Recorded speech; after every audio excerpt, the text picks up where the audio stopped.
Waldo with Temple of the Four Winds. I remembered it, right? I did it good? Perfect. Okay. Thank you. Thank you for joining the podcast. We've actually known each other through social media for about, what we were saying, 4 years, Four since years. 2020. I don't actually quite remember how we stumbled upon each other. I think it might have been the ayahuasca. It was either the ayahuasca or when COVID started happening and we kind of spoke our truths, and then we all of us got Yeah. received some repercussions from that. Yeah, because we went through the shadow banning. I remember us touching base like, hey, is your account freaking shadow banned today? Who's seeing my comments? It was losing followers. The split on everything. Yeah. 50% said yes, let's social distance, let's stay home, let's wear masks. The other 50% said nah, like Yeah. let's continue with normal life. Yeah, and it was a trip to see kind of the divide in the tension between followers, because I think much like you've built a very intentional platform with like people that feel, like a community. It's very like family oriented, you know what I mean? Yeah. And then that divide really just it rocked a lot of, I think, our followers that we had built and the communities that we had built, and it was a crazy time. And I'm glad that we're kind of even till this day, like they won't admit that we were right. They still said no, like we were right and you guys were wrong, and they just there's no apology, no forgiveness, no none of that. Just it is what it is. yeah. Well, pride is a heck of a Yeah. thing. I think one thing you and I understand is the power of grace. Yeah. And I think that's done a lot for us. But so we communicated you coming onto the podcast because you have a lot of cool things going on that we're going to get into. But before we do, I want to talk a little bit about your testimony so that people get to know who you are, and kind of it all comes full circle when later on in the show Okay. they understand what you're doing and why you're passionate about doing what you do. So let's start with how you grew up. How did you grow up? So I grew up in Hayward, California. I grew up just like any other kid, always in trouble. I started drinking at 11, smoking at 11. I went to juvie my first time at 12 years old, I believe. I played around with drugs, mostly, coke, Chris, because that was our time era. Crystal was first coming out, and we didn't think nothing of it. And plus, the old OGs, they kind of just, started passing it out to everyone because of how cheap it was. So that was like my struggle. It was just, constantly just stealing and doing what I had to continue getting high. Yeah. It was mostly weed. It was back then when, an ounce would cost $350, and that was White Widow, White Rhino, all that old school stuff. But that's what we were doing. We were robbing houses and just doing what we had to, come up on a few guns here and there. And thankfully we never really got involved in, letting them loose at that age. But it's always, it was there. It was there. How much did your at-home life play a role into you getting into what you were getting into in the streets? And after as an adult, I kind of sat within myself and really reflected on why I did what I was doing, and it was more for the rage, more for the anger that I was carrying. I had a close family member be sexually molested in front of us, and and it was kind of as a Hispanic family, it's kind of swept underneath the table. They don't want to speak about it. It's family. Family always comes first. And I felt that, as a child, I wasn't able to do anything about it. Yeah. As an adult, that's what I realize now. Like, I wasn't able to protect my loved one. I wasn't able to be there for them. And it hurt. And the only way that I was able to express myself was through, drugs, through, fighting every so often, and just, what they call as, rebelling from that home life, constantly being on ankle monitors, juvie, and just, doing all that other stuff. And it all boiled down to that sexual abuse. It didn't happen to me, but it was something that I carried a lot of hate for. And till this day, I still carry some anger. And till this day, it's something that, even my family don't want to speak about. I spoke to my brother about it the other day, 2 days ago. I said, hey, I feel like I should bring this to attention to that person and say, like, why'd you do it? Like, and he said, why are you going to start a fight over something that, when he's already almost at the age of going, I'm like, but well, we're gonna just stay with it ourselves and try to get over it. He's like, well, yeah, and that's not what I'm about. So See, I don't know if there's a shift going on, but I've been noticing so much more people recognizing that trauma that was caused within themselves with sexual abuse in their families, and the courage or this urge to want to address it. And I'm noticing that shift. And much like you, I have something very similar going on in my family, and I've spoken with my mom about this, and she's on board with me if it were to ever be addressed, to address it. Like I address my own thing with, you know, my person, but there's someone else that no one else knows. And I've been so, like, I can't say it's a rage. It is kind of a rage. it is. It's in there. It's in there, but it's more so like, Why? yeah. Or what in the world made you think that you could get away with this for so long and no one would ever address it? And I think because I've broken so many generational cycles in my family, I'm noticing one of them is that thing, like you said, Hispanic families. We sweep it under the rug and we act like it didn't 100%. happen, and we 100%. protect the predator. And we see the damage it did, though. And we see the impact that it had on whether someone who experienced it, someone who witnessed it, you know, and how that cycle goes on. And I think me wanting to end that cycle is what has me like, I can't even be around this person. So I've distanced myself from a whole side of a family because I'm like, I cannot be around the person's kids, none of that stuff, because I know myself enough to know that where I'm at, I'm gonna end up Yeah, addressing. and the thing is, you know, it's something that's your intuition about, you know, separating yourself from that person's kids also. And and for me, I firsthand experience, it happened with, you know, someone that was close to my family. That person's son did the same thing to her daughter. So you can't tell me that it isn't passed down traumas, passed down demons, entities, spirits, whatever you Yeah. want to call it, energy, just bloodline. It's there. It's there. Yeah. And again, and I feel like, as you know,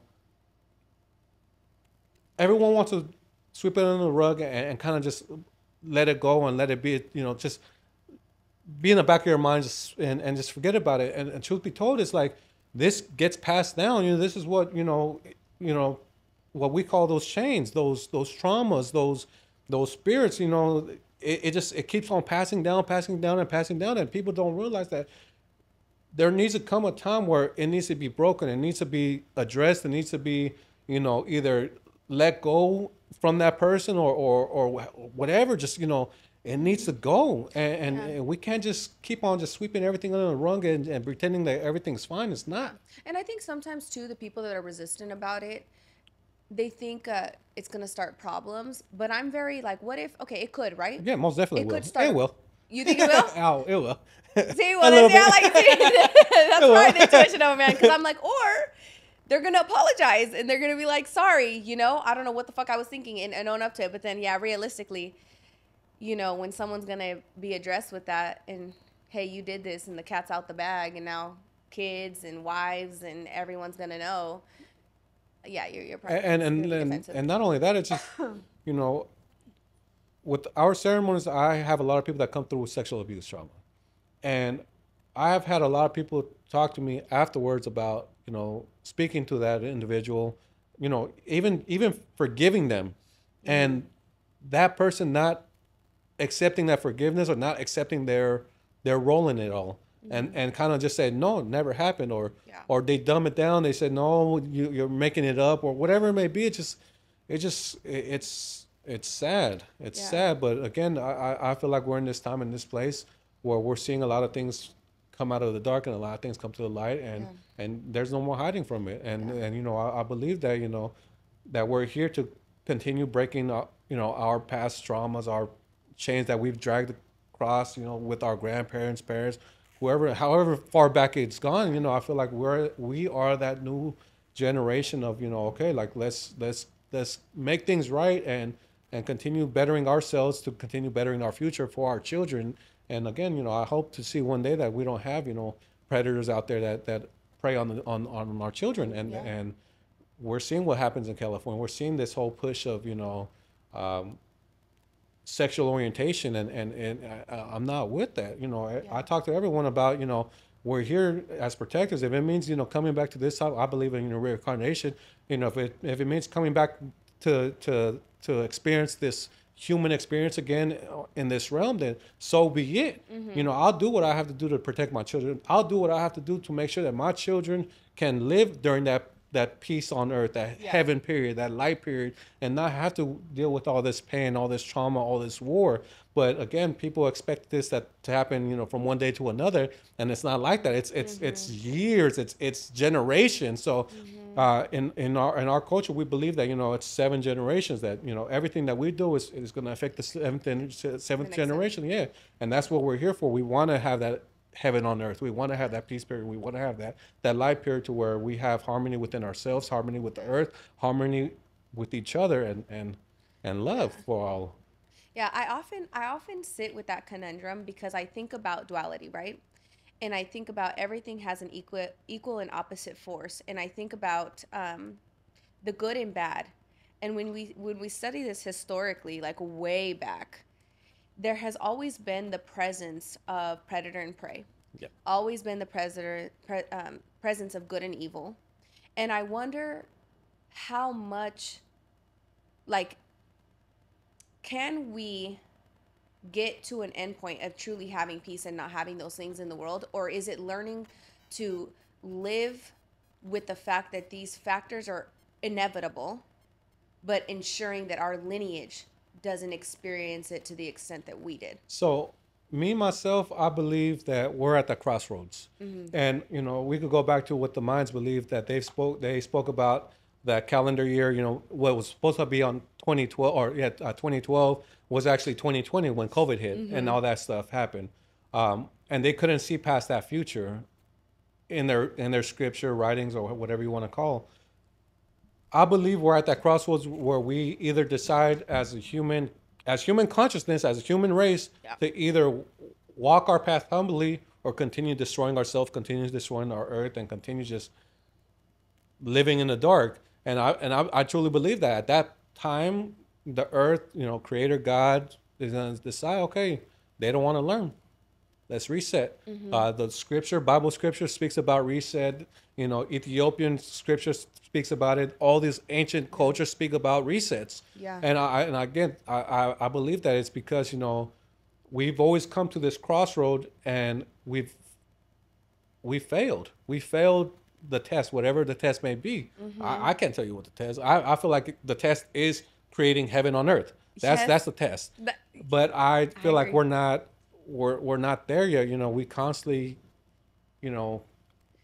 killing ourselves, killing each other, and it could be with food, it could be with gang violence, it could be with drugs, and I believe that if we really want change, that us ourselves have to be that change and embody that change and create that change for others to follow and others to lead.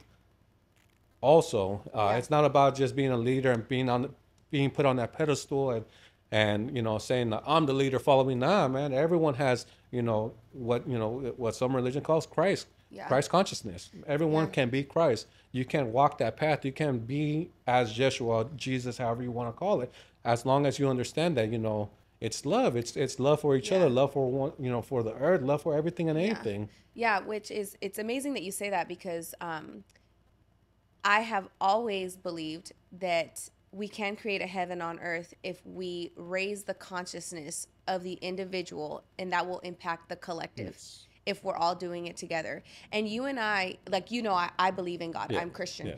And I don't know if you... I believe in God, creator, Creator. Father Yes. of Jesus, or however you want to call it. And it's amazing because you and I, I guess technically identify with two different ways of believing in the same thing, it's the same thing. Same and thing. we've come to the same conclusion. And I think a lot of people think that heaven or hell is a place, as to where I think of it as a state of being. Yes. It is the level of consciousness in which you've reached in this world. And what I believe in eternal life, I also believe in reincarnation. And I do believe that how you live in the flesh is what you will experience in the spirit. once your flesh vessel is no longer here. And I think that I'm glad that science is starting to catch up a little bit, but I think it's such a deep concept and things to think about that the logical mind, the people who are surface level, when they hear us Yeah. talk, they're like, these people are crazy, you know. But we've experienced it. You know, you mentioned you have brothers, right? Did they engage in the lifestyle that you were engaged in? For the most part, we had one good brother. Good brother. Good brother. Unfortunately, also, my other brother, my older brother, he got super involved in. No, well, my older brothers. No, I have one brother that's never touched drugs. Alcohol was his poison, and women. The other one got into crack. My other older brother got into meth, and that it was a time of raves also. So he was constantly popping pills, every single day. So it's just everyone had their little vice with drugs. And I'm thankful to say that that we're all clean, all of us. Yeah. We all got out of it. Good. But alcohol is still one of their things. To each their own. Plagues Yeah. a lot of Hispanic families. Yeah. It's like it's one of the ones that's been passed down, and damn, we can't shake it. So I know that you did prison time, right? Yeah. Can we talk a little bit about that? Yeah, we can. I feel like I was blessed. I felt like I was blessed that I got caught when I got caught and how I got caught.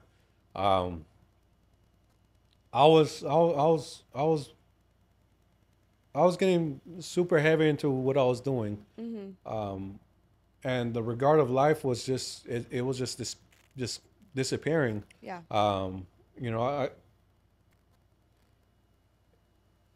there was a lot of things that I've done and yeah, I regret it. But I understand that everything happens how it needs to happen in order to find yourself, in order to truly become who you're meant to become.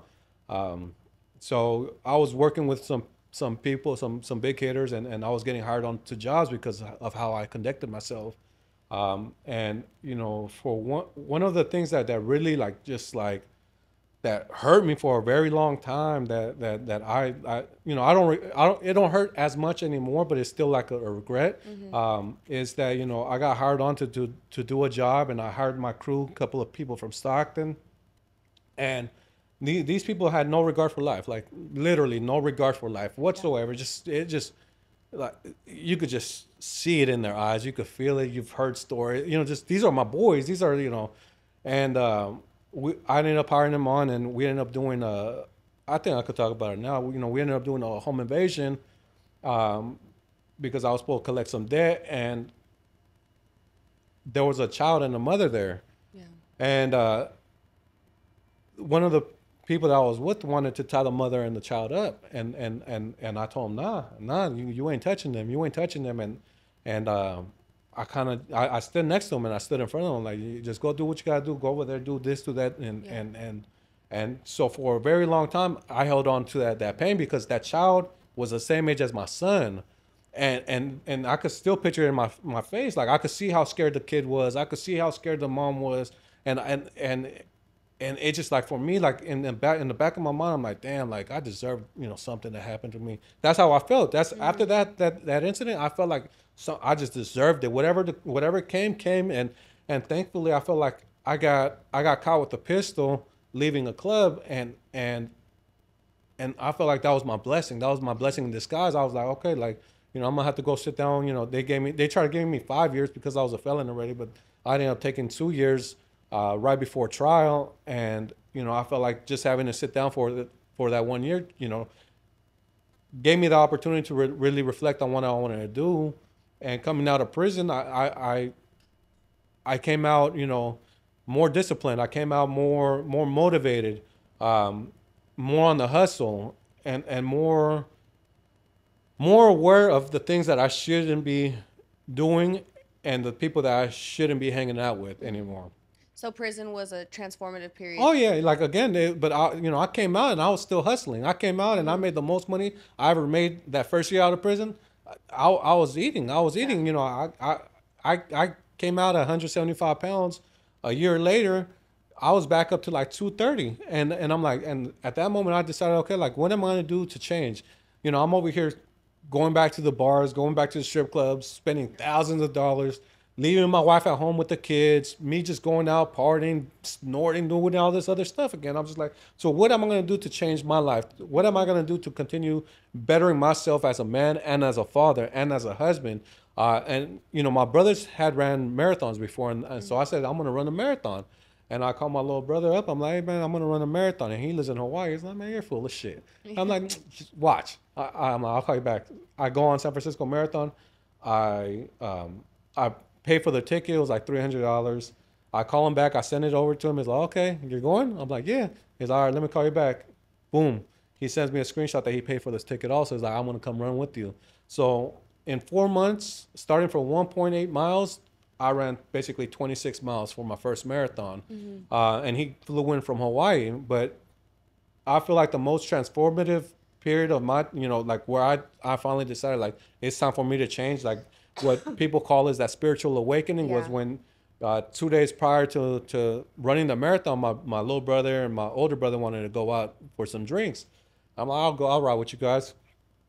My older brother, and this is in Oakland, and my older brother ended up getting in an argument. Words were said. Dude wanted to follow my older brother. He didn't really want to fight. He was trying to calm things down. Me being me, I was like, and I wasn't drinking. I was like, well, you want to fight? You know, I'll fight. Like I have no problem. And at that moment, that's when you do it.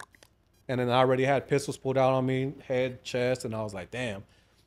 And you know, having the pistol, you know, pointed at me at close range, it was like that. You know where people say the light, the flash. What is it? Where like you have all your memory. Like your life flash before. Yeah, so it wasn't like that exactly, but it was just like that split second. Like my thoughts was like, damn, man, this is it. This is it. Like I'm done. This is how I went out. This is how I went out. And it was like a little story, newspaper clipping. Young Hispanic male, 1 year out of prison, gets killed 2 days before his marathon. At that moment, I had already talked to the San Francisco Marathon organizers, and they already knew I was going to propose to my wife. At the marathon, after my marathon. So it was going to be like, oh, he was going to propose to his wife. He leaves a child, a 1-year-old son home. And I'm just like, damn, like this is it. All right. But there was no fear whatsoever. There wasn't no sadness, no regret, none of that. None of that. It was just plain acceptance of death. Like saying, you know what? If I go right now, so be it. And I feel like that's when everything changed. That's when everything did align for me. That's when I really started walking into my power and said, okay, like, damn, like this is something beautiful, something to embrace and to continue my journey. And it was the beginning of me realizing that, you know, that we are the mere reflection of God creator, that everything around us is the reflection of God, that, you know, that we have the potential of changing who we are, the potential of changing our road, our destiny. We have the ability to help others. And it was that moment of clarity for me to understand that death is just a small chapter of our existence, that, you know, we are here to live humbly, that we are here to create change. But, you know, one thing guaranteed in this life is that we're going to die. And people are afraid to die. People are afraid of death. And for me, it's just like, one of my favorite quotes is, in order to truly live, we must learn to die. And that's what ceremony is. Basically, we're learning to die. Yeah. You know, it's a trip because I feel like I have the same understanding of death as you. And I feel like I've died to my flesh and my ego multiple times in my life. And when I have dealt with actual physical death, I find that because I understand it so much, the way I think of it is, the way I view it, the way I see it is like, just it's a rebirth. It is. Somewhere else. Like I had my grandma pass away, and I could feel everyone's, you know, grief, and I can't even say that I was grieving. I almost just felt so peaceful knowing that, like, you're such a beautiful soul. I'm so glad that you're at peace. Yes, and that's where people and it's I know it's so messed up. At least, you know, for people that don't really understand, when you say like, why are you grieving their death? You know, you should be celebrating. Yeah. You should be celebrating that they're finally at peace, that there's no more suffering, that there's no more pain, there's no more trauma or drama. They're like they're home. They're home with God. They're home with peace, love, unity. You know, and I understand that, you know, we have a habit of holding on and creating attachments and always wanting to bring them back and always praying for them and you know, saying like, you know, please come give us the messages. It's like, no, like they've already done what they needed to do on this plane, on this earth, on this in this realm. Why keep on trying to drag them back? Just let them be. Let them be in eternal peace and be there and continue our journey and understand that, you know, again, that one thing guaranteed in this life is that we're gonna die. Yeah. That we are, but we just have to understand that. Let's do the best we could possibly do in this time, in this place, before that happens. Yeah. Have you ever had an experience where you feel like an ancestor is showing you signs? It's a lot because so just recently I did a vision quest. A vision quest is basically where you go 4 days without food or water, but before that you do a sweat lodge, and the sweat lodge is basically 2 doors, which means 2 songs. Then you go to your spot and you have 406 prayers individual prayers that you did, and you're in that circle all 4 days and 4 nights. So one of my prayers, you know, what I feel like the prayers that I really put the most intention was to, you know, receive more messages from my ancestors, to understand that I am on the right path. And in our culture, we believe that the hummingbird is our ancestors. And so I believe it was the second day, and I had, and this one, like, also I did 3 days water fast before the 4 days, because, you know, I've spoken to, you know, my wife and other individuals, and they were telling me about how they felt their prayer. And I'm like, what do you mean felt your prayer? And then I started talking to other people, you know, even, you know, Christians, Catholics, and this is where they talk about where they feel the Holy Spirit, where I consider this a higher self. And I'm like, damn, like I never felt that. And when I pray, I'm like, damn, I want to experience that too. So, you know, that's why I did the 3 day water fast before my 4 day dry fast. And on my second day, I'm weak. I'm tired. I'm just like, I'm constantly trying to remind myself to pray, because our prayers is, you know, for our grandmothers, our mothers, our children. It's always for the men, women, ancestors, and children. So I'm over there constantly praying, and then I remember just laying there and just like start praying for, you know, answers. And then I opened my eyes and I seen a hummingbird, and the hummingbird, he put his nose in our red prayer ties, which is like for our ancestors. He put his nose there, and then he went to the next one, put his nose there, went to the next one. And then for me, it was like, damn, they're answering my prayer. So I stood up and then I started praying. I started praying for my children. I started praying for my wife. I started praying for my mother. I started praying for, you know, just everyone around me. And then for the first time, I felt that connection with my prayer. I started crying. I just started bawling, like, damn, like just the more I prayed, the more I felt that connection. I'm just like, this is beautiful. This is worth everything I've gone through, and this is, you know, this is what everyone was talking about. And it was just such a humbling experience to actually feel that prayer. And I've never felt that before, because, you know, my mom, we grew up in a Catholic household. And my mom, she would make us pray, and we would be around her bed on our knees praying. And I always felt that, you know, I never had that connection. Never that connection, you know, with the rosary or the Bible, none of that. And the more like she forced it upon us, the more I kind of separated myself. And in prison, I tried praying, you know, I tried doing that. No connection. And then it took me, you know, basically 35 years to finally feel what prayer was. And it was a beautiful experience. It was a beautiful experience to actually say, like, damn, like when we really put our intention into something, when we really put our heart and connect our body with our spirit, then that prayer can come true. And now, you know, it's something I really resonate with, and I understand why, you know, what Jesus or Yeshua, who I consider as, you know, Jesus is did the 40 days and 40 nights. I understand that we are capable of doing that. There's a documentary on YouTube of this white individual who actually did 40 days, 40 nights with no food, no water. And then right after, he speaks about drinking a cup of grape juice and running 13 miles. Yeah. or 13 miles or 26 miles. So there is some correlation with, sacrifice. I don't like saying the word sacrifice, but Yeah. Yeah. fasting, Fasting. sacrificing human pleasures like eating and drinking to prayer. Yeah. And it's something beautiful. Yeah, I'm reading a lot about that in the Bible. I've never read the Bible, and I told myself I'm going to start reading the Bible front to back. And um, there's a lot of, I guess, sacrifice. But really, what it is, it's death to your flesh Yeah. and faith in the Creator, right? And it's a trip to hear you talk about a hummingbird. So hummingbirds are very significant to me. I have them tatted on me. Okay, I've always, since a kid, knew that hummingbirds are my ancestors. I can't explain it. Probably isn't gonna make sense to people. Whatever. After my grandma Gina, she's not my biological grandma, but me and her were just so in tune.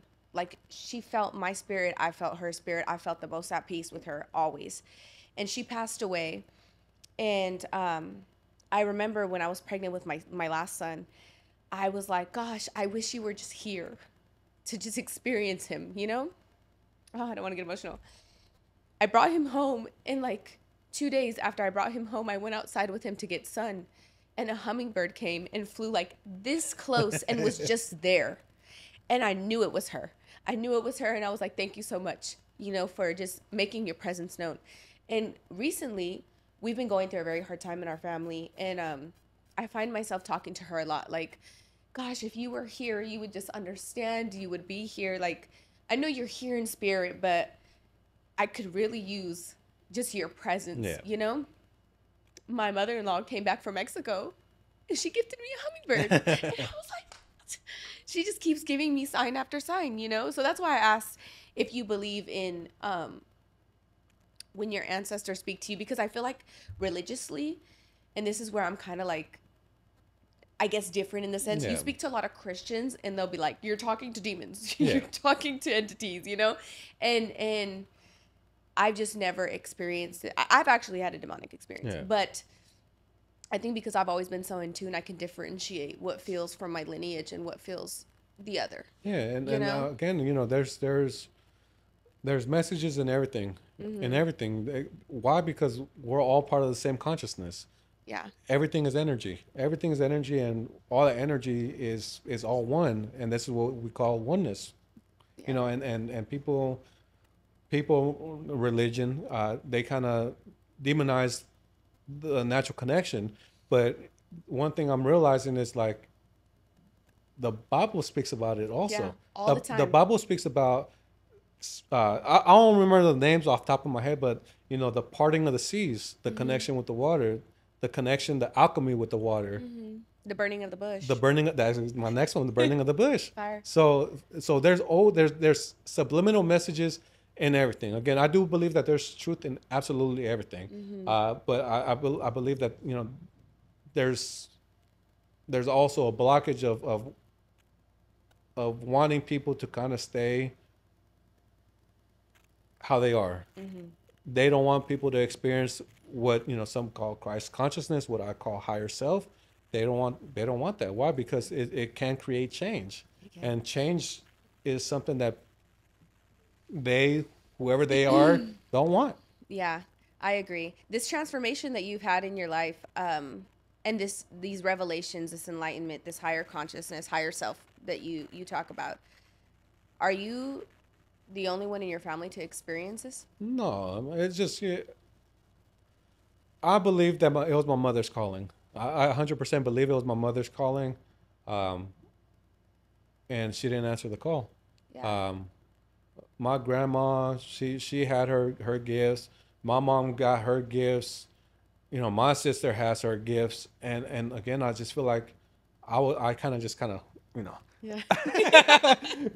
got wiggled in there, and said, I went through I can't say I went through the hardest time, because my mom had her traumas too, coming from El Salvador, the Civil War, God knows what, happened out there. And, there's things that happened in the family that she will not speak to me about, but you just have that sense of, okay, like, I know where it's coming from. That same thing that keeps on getting passed down. Yeah. So it's just, I feel like it said, okay, you're ready. I'm like, I'm ready. Yeah. I already accepted death. So what harm can be done to me that's gonna deter me from my road? And it's just like, okay, that's what I took it up, and I just been walking my path, what we call a red road. Finding who I am and where I come from, and embracing what the gifts that I have, but also understanding that everyone can tap into themselves, that people can tap into their own gifts. My sister, she would get dreams of people that are ready to pass on, and she'll call her friends, hey, you have to go see your grandma, and 2 3 days later they're gone. My mom, she knew every time something was gonna happen to me. Absolutely, like, mijo, no salgas, mijo, stay home, always a rest. Always something happened. The time that I really remember the most, that it stuck in my mind, was in 7th grade. And this is the first time, I've ever heard my mom screaming, crying. She woke up out of her sleep, screaming and bawling and crying, and she was like in full panic, anxiety mode, just like no, like she said that she saw a bunch of people jumping off of the towers and falling to their death, and she saw fire, and she was just screaming and crying, and like it took us like 20 minutes, 30 minutes to bring her down, and then and it was in a Hispanic household. It's a custom to turn on the TV in the morning to watch the news. Yeah. And sure enough, we turn on the news, and then the Twin Towers, and she's like, me, I seen it, mijo, I seen it, I was there, and it's just, again, it's we all have the capacity of embracing something divine, because everything is divine. Yeah. It trips me out when people don't believe in these things, because, not to get like on politics or the government, but the CIA has actually talked about these things. 100%. The CIA has done and have documents that have come out about the very things that we're talking about here. Like astral projection. Yes. The spirit leaving the body. And it's I always encourage people. I'm like, okay, for the ones that be like, this is pseudoscience and this is crazy talk and I need hard proof, I'm like, there is proof. There is. It's right there. Go visit it. And not only that, if you want to get into scriptures, look at what Buddhism is about. Look, they sit there and they meditate. They astral project. That's their commitment to God, Creator. I really don't know the religious, so I don't want to offend anyone. But that's what they do. They sit there and meditate. So it's everywhere. Yeah. It's everywhere. It is. I agree. So you've done all this magnificent change, and you started, I don't even know how you got into ayahuasca. How did you get into ayahuasca? Man, so that right there was, it was a trip in its own. So after running my marathon and crossing that finish line, I started weeping like a baby, like just bawling. This is, I did this in 4 months. I never ran that much ever in my life. I did 26.2 miles in 4 hours and 58 minutes nonstop. So I was crying, and I never felt that I had accomplished anything in my life. I always felt like I was the fuck up. I was a black sheep. I was, just the guy that's, never going to be anyone. And crossing that finish line, I felt the most pride for myself, and just like, I did this, and I just started bawling. So after that had happened, I had read a book about mushrooms and, the psychedelic use and the benefits of everything. And I've done mushrooms when I was a kid, at 14 or 15. And I always told everyone that was the funnest drug I've ever done, because I was outside laughing with, two of my boys at 3 o'clock in the morning, 4 hours straight, just laughing nonstop. So I told everyone that was the funnest drug. But then I started reading this book, and it started talking about how the founder of AA wanted to give everyone mushrooms because he used LSD to actually stop his alcoholic addiction. So I ended up calling my tattoo artist. And I said, man, bro, like, I remember you telling me that you went through a shaman for a ceremony. Can you connect me? And he said, yeah, like, I'll call you back later. He called me back. He's like, he's going to call you. He called me. He's like, okay, we're going to have a ceremony next month. you have to do this. Call me 2 weeks prior. I call them 2 weeks prior. Hey, like you have to do a dieta, which is basically abstaining from meats, dairies, sex, alcohol, all this other stuff. And I'm like, yeah, like okay, I'm gonna do it. And he's like, okay, so I'm like, so how much mushrooms are we gonna eat? He's like, mushrooms. I'm like, yeah. He's like, we're not doing mushroom. We're doing ayahuasca. I'm like, okay, okay, like, yeah. So yeah. Did you know what ayahuasca was at the No, time? no. So So you just said, all right, we're doing it. so we're doing it. So okay. So I started watching a bunch of documentaries. I started like really like doing my research, my homework, Yeah. and I realized like, damn, like this is for real. And I ended up calling my sister, and I'm like, hey, like this, I'm gonna go do this ceremony, and I'd love it for you to come with me. And she's like, I will. And we kind of went out there just with faith and just sat in ceremony, and it was something beautiful. And as soon as I got there, like to that ceremony, I remember how everyone looked at me. Everyone looked at me scared, like, oh, this kid, he has something within himself, that he has some spirits that he needs to let out. Like, and everyone was scared of me. Everyone was scared of me. Um, and but after the ceremony, everyone realized, like, damn, like no, like he has something. He has Yeah. something. Like they seen something. They seen the bad when I got there. They seen something good in me afterwards, and ever since then, it just kind of it was like a rocket ship just threw me in, and I just kind of started walking my path, and now I have people that kind of want to look up to me and put me on a pedestal, and I tell everyone like, nah, man, like I'm human. I still go through my stuff. I still have my lustfulness for some women that I still battle. I still get cravings here and there for alcohol. I still want to say F it and go knock somebody out real quick just to get some anger out. Sometimes I do want to just say especially going through hard times, like, damn, like, let me just go start pushing something. Let me go make some money. I still got connections I could call up upon and get some work from it. And just like, we all have our battles. And I tell everyone, I'm human. I'm human. I mess up all the time. Ask my wife. Yeah. Yeah. I think it's the light in you, Yeah. right? It's what you say as higher self, and I would say the Holy Spirit. Yeah. And the attachments, like spirits attached to you, demons attached to you, entities attached to you. The God talks about this. Yeah. We have those attachments. We welcome these entities and spirits into our lives when we don't know the higher self, Yeah. or we don't know the Holy Spirit. Well, we're made in God's image, so Yeah. I do believe that we have God in us, Yeah. and that higher self is being one with Him, right?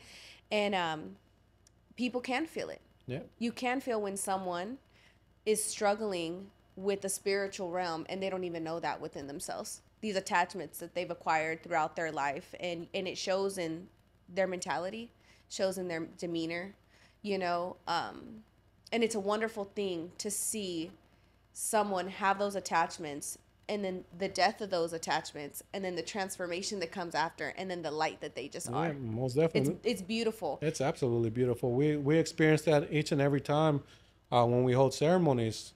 We see how heavy people come in. We see how just sad, depressed. You see it. Like you can physically see it. They may not see it. They may see someone normal. We can physically see it, spiritually, energetically, however you want to put it. We see it, and then afterwards, even though we're all super tired and dirty and just like wanting to sleep, you just see how light someone is. Like all that weight lifted off their shoulders, and again, it just.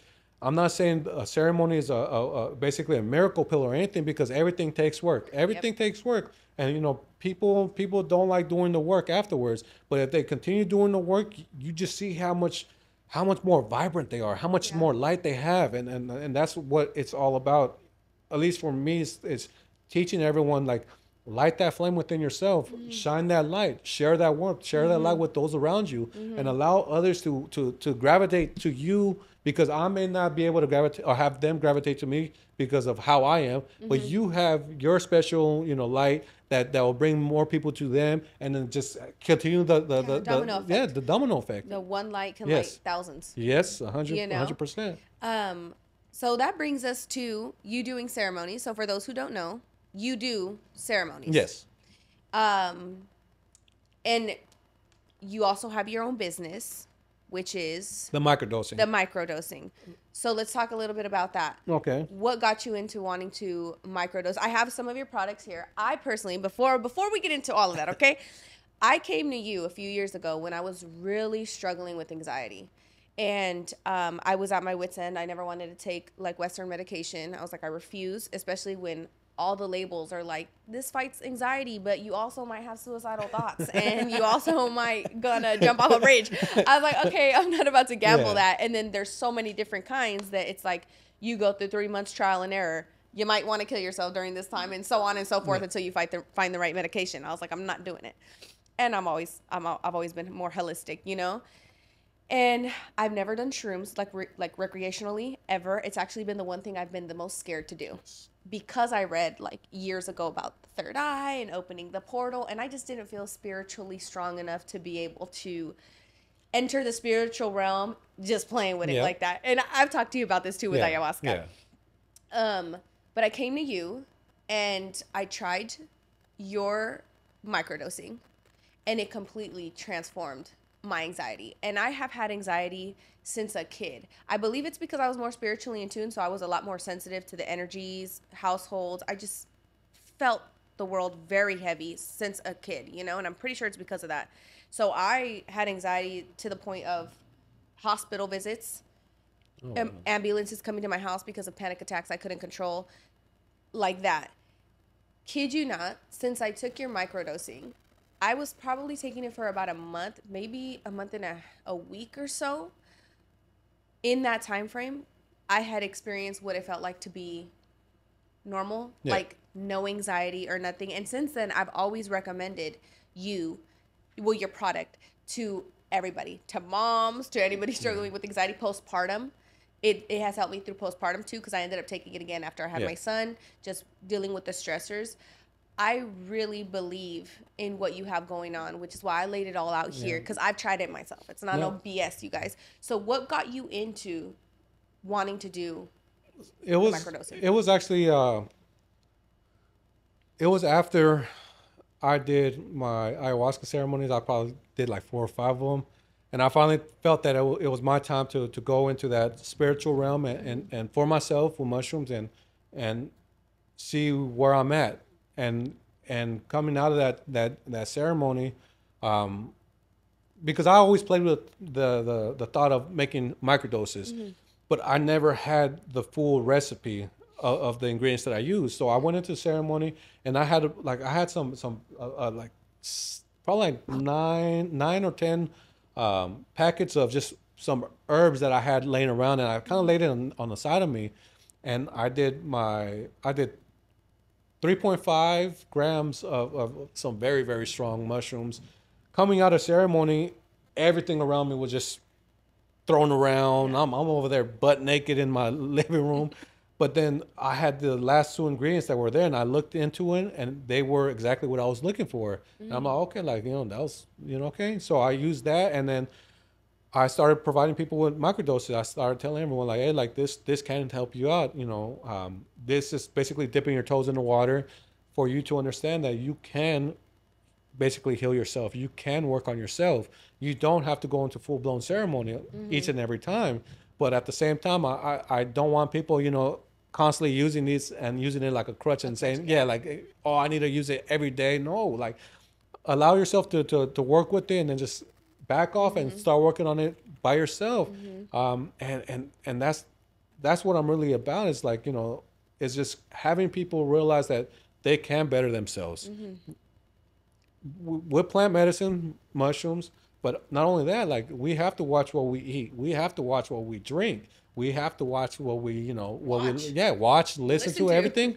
And just realize that, if we really want to better ourselves, we need to take care of our temple. And I believe that this temple is a temple of God. That temple is a temple of God. Yeah. We are the mirror reflection of God. So why are we constantly destroying this temple? Why are we constantly allowing all this, anxiety, pain, depression, all this stuff to come into the temple, when for me, I believe God is pure love, the essence of love.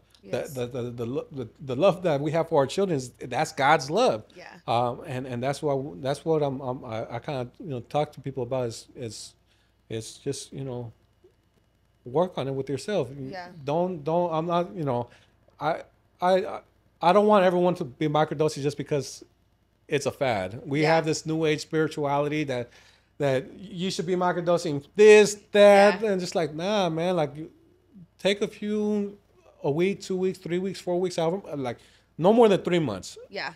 But then do the work yourself also. Yeah. And I think that's very telling to your intentions behind creating this. You literally just said to yourself, I'm not trying to have people use this as a crutch and stay on it forever. That is like against all business marketing right there. I know. That is not what a multi-billion-dollar company would say. Yeah. But it shows where your heart's at with it. Yeah. It shows your authenticity and genuinely believing and just wanting people to be better with themselves. Yes. And I think that is one of the best marketing strategies. It's the sincerity. Yeah. The authenticity behind, like, I really care about you guys and I care about, you guys healing on your own and being, the lions of your own life. Yes. So I truly admire that about you. One of the things I like too about you is that you have different milligram dosages that you've color coordinated. And I don't know if the camera can see this far, but this is like legit, like supplement facts and values, everything in it, what it can help you with. I like how you have your little description right here too. Like you've got since when I started doing it with you, I was like, I had a sticker on it. Yes, you said this is a sticker. There you go. This is like, and you know what? Let me open this up because I do the 222 milligrams. That's like the right dose for me. But even look at that, you guys.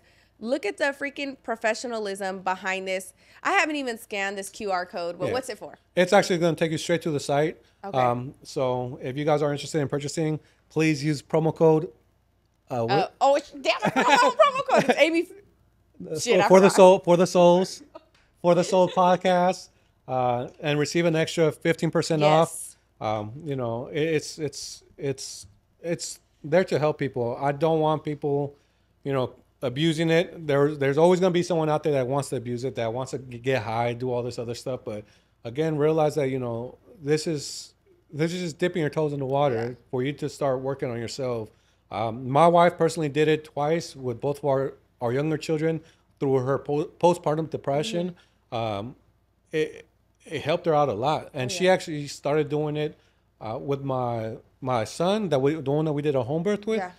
She actually started when she was 8 months pregnant to avoid postpartum. Yeah. And it actually helped her out a lot. It helped her out a lot. Like that's awesome. She'll have like, I don't like calling them an episode, but she'll feel just overwhelmed. Yeah. She'll feel overwhelmed every so often, but it wasn't nearly as bad as like when we had our daughter. So yeah, it's something beautiful to be able to witness that, the healing effects of just, plants. Yeah, and I'll link your website in the description as well as the promo code that I forgot. Dude, I literally came and I was like, I'm so excited to show all these products, right? Because I've used it myself that I didn't even think to remember that I have a promo code, but I do. And like I said, I'm always going to support you with this. I believe in it so much. I appreciate that you're giving me a promo code because I would have done this for free. No. But you also, and that's another thing, you're big on like, I want to look out for you too, which is also something that makes me even want to help you even more. There's tinctures as well. Have you tasted these? I haven't tasted these. So they do. We actually make them with 100% grape alcohol. They are a little stronger. Okay, how do I put it? They work faster. That's what I was going to say. They hit right away. Yeah, they work faster, but again, it depends on how much you want to take. Yeah. Everyone's different. Your diet, exercise, what you're going through. So there's no one size fit all. You have to kind of work with the dosages. I always tell everyone to start off with the lowest dose and work their way up if they need to. If they want to work with the tinctures, you can always take a quarter dose, half a dose, full dose, 2 full doses just to find where you're at. And then you can go into the capsules if you like. And one thing I want to add to that too is be intentional with why you're using it. When I was on it, I was like, this is because I want to learn how to navigate through my anxiety by myself, but this is going to help me get to it by myself part, you know? So be very intentional with why you're taking it and what you want it to do for you. And I've always kept in the back of my mind, I'm just going to get to where I need to be, and that's it. So, Waldo, before we end out, is there anything else that you want to say regarding your website or products or ceremonies? Well, if you guys are interested in ayahuasca ceremonies, you can follow my Instagram, Temple of the Four Winds _ or go on our website, www.templeofthefourwinds.org. If you're interested in ordering, go to fourwindsmicrodosing.com. Use promo codes FortheSoulPodcast. And for all the women, mothers out there that are planning to have more children, really look into home births. We were, blessed enough to be able to do it at home without a doula, just my wife and I. It's one of the most sacred, most beautiful experiences that you can ever have.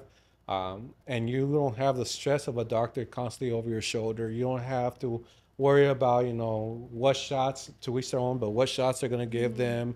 And this is how our great grandparents would do it. But yet in today's society, it's always about, let's go to a hospital, let's get the epidural, let's get the what is it, the Pitocin to induce labor. And the thing is, like, with the home birth, the pain level, from what I was hearing with my wife, was less than half than what she had at the hospital. Yeah. I didn't even know she was in full birth.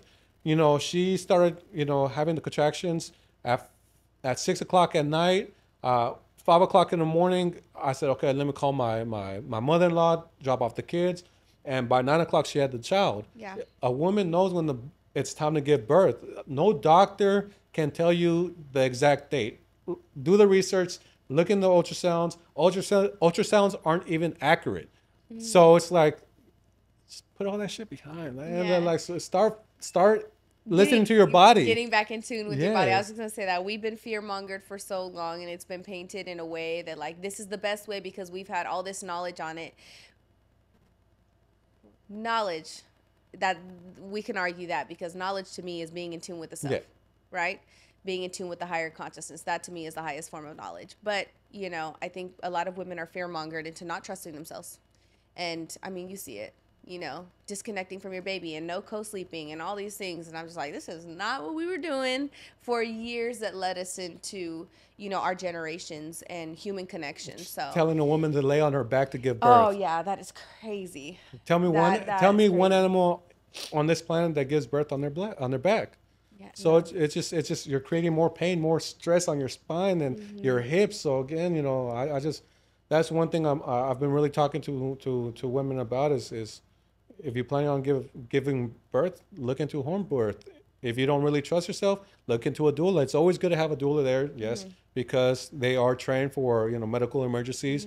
But it's one of the most beautiful experiences that you'll ever have. That's awesome. Well, before we end out, what is the biggest thing that you've learned from life? To be more respectful to others, to understand that we're all on the same journey, and there are thousands of roads to the top of the mountain, but there's always going to be one peak, and we're always going to end up there. Amen. I like that. All right, Waldo. Well, thank you so much for coming. I appreciate you guys so much. Bye-bye. Bye.